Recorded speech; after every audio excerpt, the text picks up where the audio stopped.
ચીખલી તાલુકાના સાદકપુર ગામના એનઆરઆઈ પરિવાર દ્વારા ફળિયામાં પ્રવેશ દ્વારનું નિર્માણ કરી લોકાર્પણ કરવામાં આવ્યું હતું।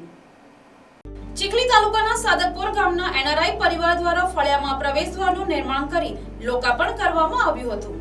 સાદકપુરના એનઆરઆઈ સુમનભાઈ રાઠોડ, રેણુકાબેન રાઠોડ દંપતી દ્વારા એમના પરિવારના સ્વર્ગસ્થ સુખીબેન રાઠોડ તથા સ્વર્ગસ્થ મંછાબેન રાઠોડના સ્મરણાર્થે ફળિયામાં આકર્ષક પ્રવેશદ્વારનું નિર્માણ સાથે જય ભાણીભીખી માતાજી મહોલ્લો નામકરણ કરી લોકાર્પણ કરવામાં આવતા ગામની શોભા વધતા સ્થાનિકોમાં આનંદની લાગણી છવાઈ જવા પામી હતી। સુમનભાઈ અને એમના પરિવાર દ્વારા સમાજ સેવા એ જ ધર્મ હોવાનું જણાવી પરદેશમાં રહી વતનનું ઋણ અદા કરતા સ્થાનિકોએ આભારની લાગણી વ્યક્ત કરી હતી।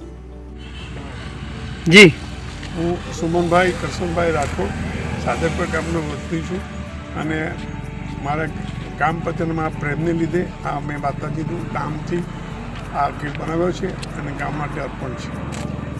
એ બધો ખર્ચો એનો ટોટલ ખર્ચો મારા તરફથી આપવામાં આવ્યો છે અને ભવિષ્યમાં બી અમે આપીશું અને ગામની સેવા કરવાની અમને મોકો મળશે ઈચ્છા ધરાવી છે।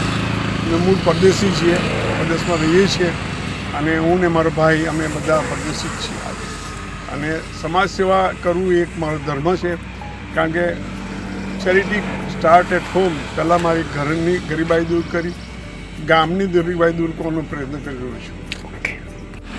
હા, આ જે બનાવ્યો છે ગેટ એ મારી આજી સુખીબેન બાલુભાઈ અને મારી મધર મંછાબેન કરશનભાઈના યાદમાં મારી વાઈફના તરફથી કરવામાં આવ્યો। Bureau report NTC news Navsari.